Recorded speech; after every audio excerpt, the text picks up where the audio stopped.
religious leaders have arrived in Nkandla to pray for former President Jacob Zuma.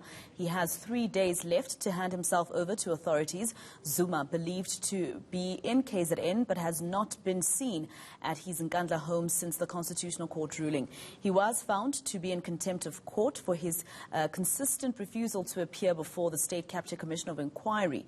The Jacob Zuma Foundation is denouncing the judgment, calling it emotional and angry. eNCA reporter Nkandla is following developments, and he joins us now live from Nkandla. Sipa, have the religious leaders arrived there, and what's happening? Yes, indeed, they have arrived this morning to pray for the former president. It's not quite a huge delegation. Very few of them have been here, but the former president is not at Nkandla as we speak. He is still in Durban. He is in KwaZulu-Natal. Yesterday, he spent the better part of the day consulting with his lawyers. I've just spotted Paki here arriving with some members and supporters of the ANC, but you won't be able to see properly because it has just dropped them off, and they are approaching the main gate there. And I think those people who are arriving, most of them are members of CONCOURT, which is in alliance with the governing African National Congress. So what is happening for now outside here is just, it's very quiet. Religious leaders were here, and they did pray, and then they left saying they are going to Eshowe to go and fetch that motorcade which is set to make its way from Eshowe to Nkandla. Now Eshowe is still in northern KwaZulu-Natal, about an hour. It takes about an hour from Eshowe to Nkandla. So there has been a motorcade that is coming. We were told that it's coming, and then I understand that it's on its way as we speak. So outside the home of the former president, mainly it's just the media colleagues who have been camping here, and also members of the MKMVA. Most of them were busy patrolling around here, but they have since disappeared. I can tell you that they are in the vicinity. Our sources were telling us that the former president was still consulting with his lawyers. Hence, you heard that statement yesterday night where basically the Jacob Zuma Foundation is well said that CONCOURT judgment was delivered by angry people, emotional people, basically taking an issue with Justice CONTEMPT. It's not surprising. We were all expecting that that's how the former president was going to react. All along, he's been saying he's a victim of what he calls political conspiracy, criticizing judiciary. But that statement was underwhelming in a sense that it did not answer a question whether the former president will hand himself over or not. So that's the question. It still remains to be seen what is his next move. Not that he's got so many options to maneuver around. It's either he complies or the police will have to come and fetch him here. So for now, we wait for him to arrive. Our sources who are with him in Durban tell us that he needs to make his way to Nkandla to spend some time with his family, but also consult face-to-face and in person with some family members here, because he does not have much time left for him. Of course, relatively quiet outside the Nkandla homestead at the moment, Spamandla, but judging from the tweets from Dudu Zuma, one of his daughters, it seems there will be quite a crowd as we go towards the end of this 5-day period.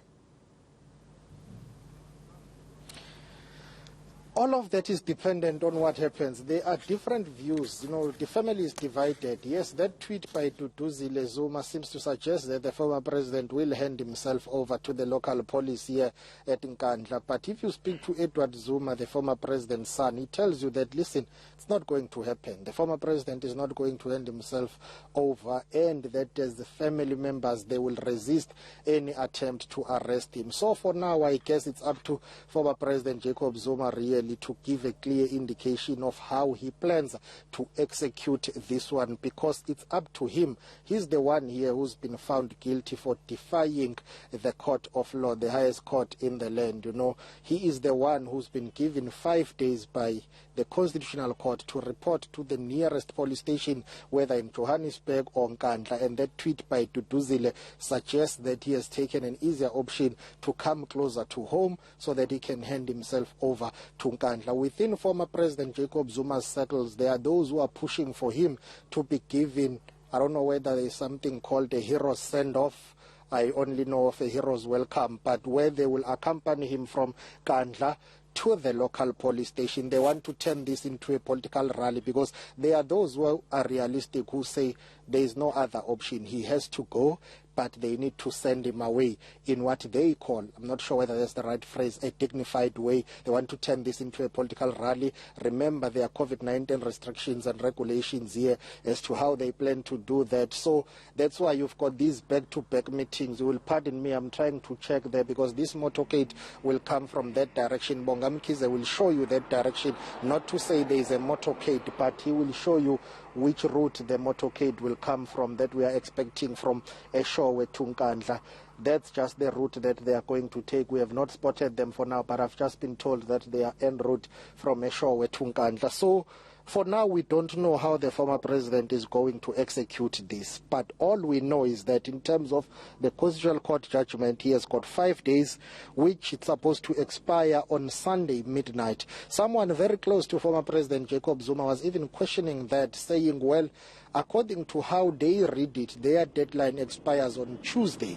But the Constitutional Court judgment was very clear that it's 5 calendar days, not 5 working days. So if you count 5 calendar days, those days expire on Sunday. But this person who's very close to former President Jacob Zuma said to me, well, we've got until Tuesday, that's when our deadline expires. But we put it to him to say, but that's not the case. The court said 5 calendar days. After that, police are given 3 days to ensure that they fetch former President Jacob Zuma, send him to the nearest police station. After that, he will be transferred to the nearest correctional center or facility. So for now, it's still all up in the air. We are waiting for former President Jacob Zuma to arrive. We've been told that today he should be arriving here at Nkandla. Well, it's all good and well that the president's family is torn about this, but the president himself, Nkandla, did say on numerous occasions that he would rather go to jail than to continue his testimony at the State Capture Commission. That has been his stance for many, many months now. And I can tell you that not only for State Capture Commission of Inquiry, the former president has said that even for his fraud and corruption case that he's facing at the High Court Division of KwaZulu-Natal, sitting in Pietermaritzburg, he has said that he doesn't fear being incarcerated. He doesn't mind going to jail. He doesn't mind going to prison because he feels as if the system is working against him. He feels as if his rights have been basically undermined here and violated. But when it comes to the Commission of Inquiry into State Capture, he has said that, listen, I'm not going to participate anymore there up until the Chief or the Deputy Chief Justice Raymond Zondo, who is the chairperson of the Commission, recuse himself. Of course, we all know that the former president was asked by many people, including leaders of his own political party, by the way, the governing African National Congress. They tried to persuade him and other members of the ANC to say they must support the work of the commission. But he has defied all those structures, including his own leadership of the ANC nationally. And in KwaZulu-Natal, we know for a fact that the provincial chairperson of the ANC in KZN, Sihle Zikalala, and Mtumseni Ntuli, who is the provincial secretary, tried so hard to persuade him to say, please comply and deal with other issues later so that you can avoid being sent to jail because you will be in contempt of court. Remember, with the Zondo Commission, the former president has been found guilty for contempt of court. He was given a court order to say, go back there, testify, you will not remain silent, you need to contribute there, you need to go and basically comply. He decided to defy that court order. And many people are saying they were expecting that at least he will be facing some jail time should he be found guilty by a court of law on his fraud and corruption charges. But, well, he's been found guilty for something else, which is contempt of court. Senior eNCA reporter Nkandla, thank you for your time.